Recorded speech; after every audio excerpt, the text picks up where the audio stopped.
Halo teman-teman, bantu channel ini untuk berkembang ya.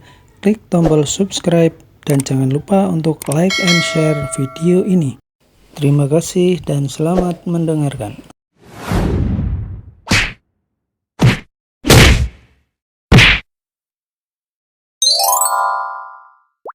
Bab 169. Aku yang mengatur takdirku. Tidak lama kemudian, bagian keuangan perusahaan menyuruh orang membawa uang tunai dengan jumlah yang banyak, sesuai dengan permintaan Valentino.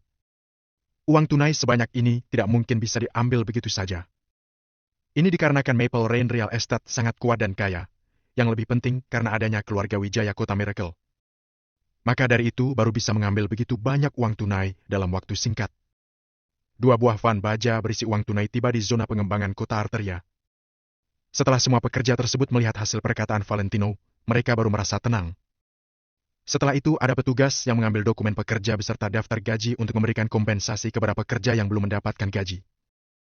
Semua pekerja ini tersenyum tulus saat mendapatkan uang dari hasil jerih payah mereka sendiri. Valentino mulai terharu, dia membalikkan badan dan pergi. Terima kasih Tuan Valentino. Ratusan pekerja bersamaan membalikkan badan dan memberi penghormatan kepada Valentino. Valentino melambaikan tangan dan masuk ke mobilnya. Ayo kita ke zona pengembangan barat. Valentino mengajak Hendrik pergi ke daerah pengembangan bagian barat.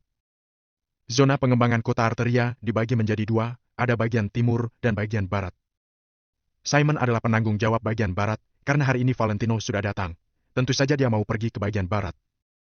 Hendrik mengikuti Valentino, di belakang mereka ada 2 mobil pengawal yang bersama-sama menuju ke bagian barat. Perkembangan di bagian barat lumayan bagus. Para pekerja sedang bekerja dengan tertib, beberapa karyawan departemen proyek juga sedang sibuk. Valentino tidak turun dari mobil, melainkan hanya memantau dari kejauhan seperti mata-mata. Saat dia tiba di sini, kebetulan adalah jam makan siang mereka. Mereka semua langsung mengantre untuk mengambil makanan. Makanannya kelihatan sangat enak, sepertinya sesuai dengan resep. Di sini lumayan bagus. Valentino menganggukkan kepala. Semua pekerja di sini adalah pekerja yang kubawa dari keluarga Wijaya, jadi mereka sangat setia dengan Anda. Anda tenang saja. Kini Hendrik baru mengatakan yang sebenarnya. Sebelumnya dia tidak melarang Hendrik untuk datang melihat-lihat. Karena lebih baik dia sendiri yang melihat secara langsung. Valentino tertegun. Dia menganggukkan kepala lalu pergi. Bagaimana kondisi Ido dan lainnya? Mereka baik-baik saja, kan? Valentino bertanya lagi. Tuan Muda Valentino, prajurit keluarga Wijaya tidak mungkin jatuh begitu saja. Mereka sudah tidak bermasalah. Hanya saja luka Edo lebih parah, kemungkinan besar dia tidak bisa bertugas untuk Anda lagi. Hendrik mengatakan dengan nada yang rendah. Setelah mendengarnya, Valentino terdiam sesaat, dia sangat terkejut. Ini bukanlah hasil yang dia inginkan, tapi dia tidak bisa berbuat apa-apa. Sekarang Rain sudah dihancurkan, demi untuk membalas dendam Edo dan lainnya, yang bisa dilakukan Valentino hanya ini saja. Tidak apa-apa. Beritahu dia, kedepannya aku yang akan merawatnya. Aku tidak akan merugikan semua teman yang berjuang demi diriku. Kalau mereka ingin berbisnis, maka kita akan berinvestasi. Kalau tidak mau berbisnis, maka setiap bulan beri mereka uang untuk menjamin kehidupan mereka. Valentino mengatakannya dengan sangat serius. Baik, Tuan Muda Valentino. Hendrik sangat terharu, dia langsung menganggukkan kepalanya. Meskipun Edo dan lainnya tidak bisa membantu Valentino lagi, tapi Valentino tidak meninggalkan mereka begitu saja, melainkan melindungi sisa hidup mereka.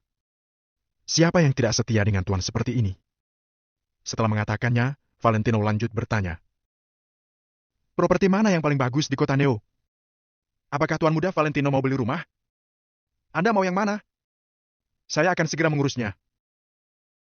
Hendrik langsung menjawab. Tidak perlu, aku mau memilih sendiri. Valentino melambaikan tangannya. Ada 2 tempat terbaik di kota Neo. Satu Villa Cloud yang dijuluki tempat dewa, satu lagi perumahan di Jing Oriental yang berada di tengah kota. Hendrik langsung melapor kepada Valentino.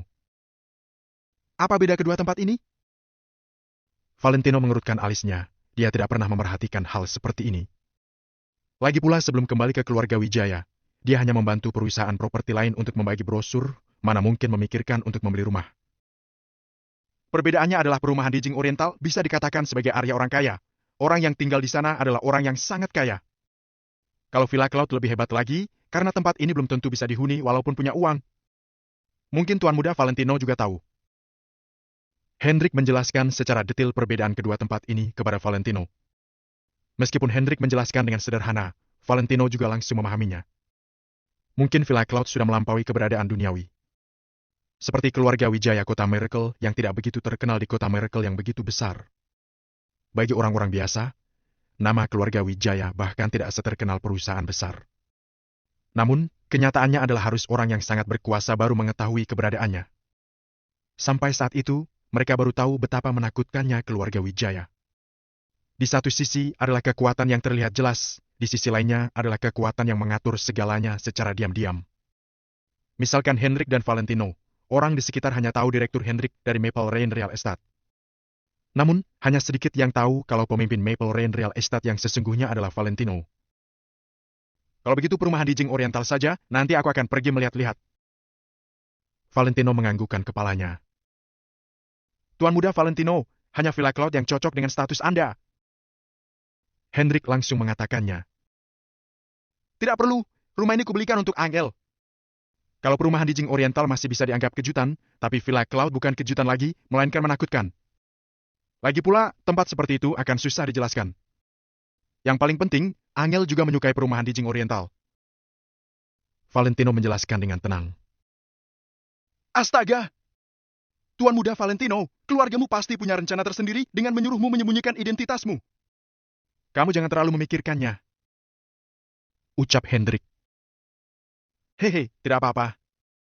Mereka boleh saja sembarangan mengatur Valentino yang dulu. Namun, kedepannya aku yang mengatur takdirku. Valentino mengatakan kata-kata ini dengan sangat berwibawa hingga membuat Hendrik terkejut. Setelah itu, Valentino pergi ke rumah sakit menjenguk Ido dan lainnya. Melihat Ido dan lainnya sudah lumayan pulih, dia baru pergi dengan tenang. Dia sendirian pergi ke bagian penjualan perumahan di Jing Oriental. Tempat tinggal kelas atas seperti perumahan di Jing Oriental tidak hanya memiliki apartemen, di dalamnya masih ada villa yang mengelilinginya. Tempat sekelas ini, pasti akan ada pembagian kelas yang lebih nyata. Kelompok villa di paling tengah hanya dijual untuk orang yang berstatus bangsawan. Perumahan di Jing Oriental memang tidak biasa. Hanya bagian penjualan saja didekorasi dengan sangat loyal hingga membuat orang yang melihatnya merasa nyaman. Valentino memarkir mobilnya di parkiran gratis, lalu berjalan ke gedung penjualan. Bab 170. Apakah ada uang boleh semena-mena? Berbeda dengan pemandangan semarak peresmian perumahan biasanya, orang di sini tidaklah banyak, bahkan hampir tidak ada orang. Memang bisa disebut dengan kondisi sepi dan sunyi. Lagi pula, sebagai daerah perumahan kelas atas di kota Neo, bahkan rumah kelas terendah di sini, harganya sudah lebih dari 60 juta per meter persegi. Sebuah rumah sudah berharga sekitar 6-10 miliar. Ini pun masih rumah yang berkelas rendah, akan berlipat ganda bila rumahnya berkualitas tinggi.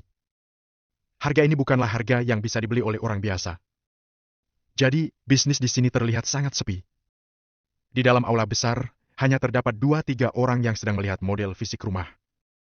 Sementara di sekeliling terdapat beberapa wanita cantik dalam setelan profesional hitam dan stoking hitam di kaki mereka. Bagaimanapun, perumahan di Jing Oriental adalah daerah perumahan kelas atas. Bahkan sales departemen pemasaran ini pun dipilih dengan cermat dan teliti, semuanya tidak ada yang berpenampilan buruk. Halo, Tuan. Selamat datang di departemen pemasaran perumahan di Jing Oriental. Saat Valentino memasuki aula besar pemasaran, 2 sales cantik yang berjas hitam pun berjalan menghampiri Valentino dan tersenyum manis padanya. Setelah melihat pakaian yang dikenakan Valentino, sedikit keterkejutan melintas di mata 2 sales cantik itu, tapi mereka segera menutupinya.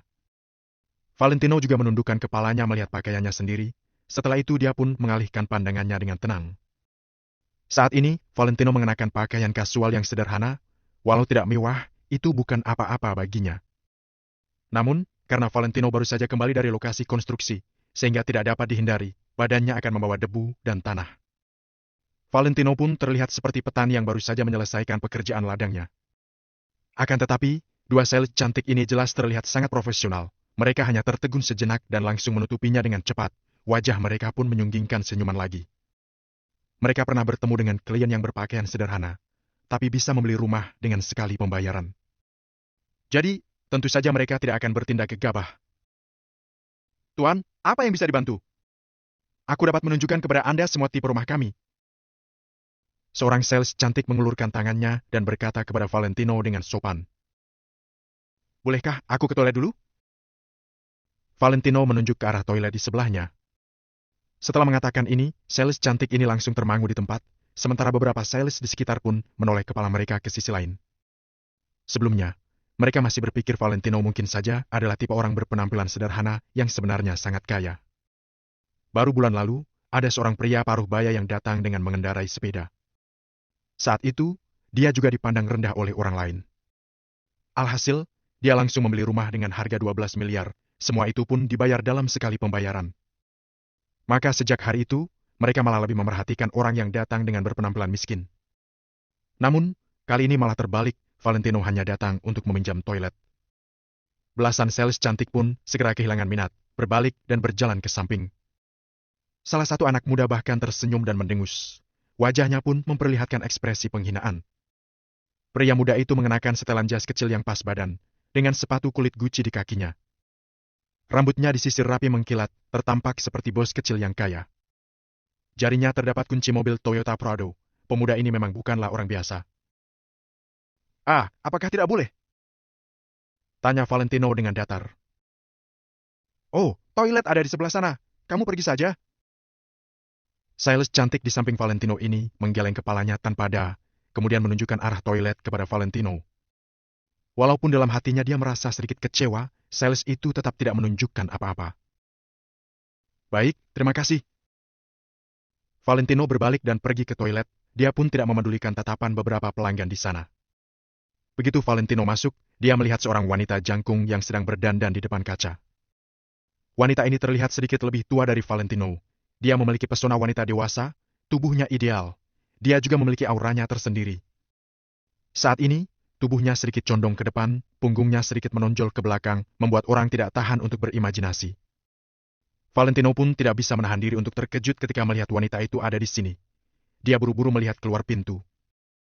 Valentino baru menyadari bahwa toilet ini masuk dari pintu yang sama, sebelah kiri adalah toilet pria, sebelah kanan adalah toilet wanita. "Lihat apa? Apa kamu tidak pernah melihat gadis cantik?" Wanita ini memakai lipstiknya sambil melirik Valentino melalui kaca. Setelah melihat Valentino dari atas sampai bawah, di wajahnya tersirat sedih pandangan menghina. Valentino meliriknya sekilas, lalu berjalan langsung ke toilet pria, tanpa menghiraukan wanita itu sama sekali. "Ha! Orang miskin!" Melihat Valentino memasuki toilet tanpa berkata apapun, wanita itu pun bergumam dengan sombong. Gerakan Valentino membuka pintu pun terhenti sejenak, lalu dia menggeleng-geleng kepalanya, tapi tetap tidak berkata apa-apa. Setelah Valentino keluar dari toilet, dia pun menemukan bahwa wanita itu masih belum pergi. Bahkan, wanita itu seperti sedang menarik pakaian dalamnya ke atas. Seakan jika dia melakukan gerakan itu, maka dadanya akan terlihat semakin besar. Gerakan itu kebetulan dilihat oleh Valentino. Wanita itu pun buru-buru menurunkan tangannya dan melototi Valentino. "Pekerja buruh dari mana? Menjijikan sekali!" dengus wanita itu. "Pekerja juga manusia, mereka juga tidak memakan nasi dari rumahmu, jadi jaga sedikit perkataanmu." Valentino membuka keran untuk mencuci tangan sambil menjawab dengan datar. "Hai MPH, sungguh lucu.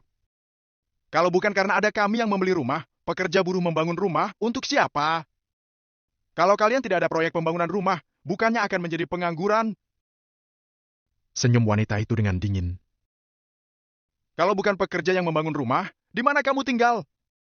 Kalau tidak ada petani yang bercocok tanam, apa yang bisa kamu makan?"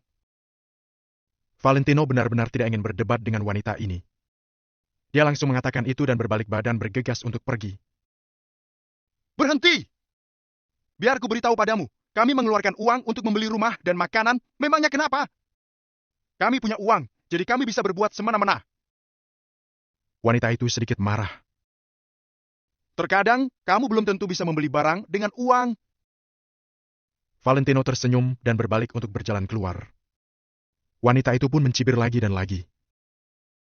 "Sungguh sebuah lelucon, itu juga lebih baik dari orang miskin sepertimu yang hanya bisa mengintipku." Valentino tidak menghiraukan lagi wanita ini.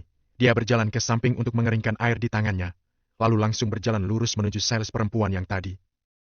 Dalam masyarakat seperti sekarang, apapun terkait dengan komisi, hal ini juga berlaku dalam pembelian rumah.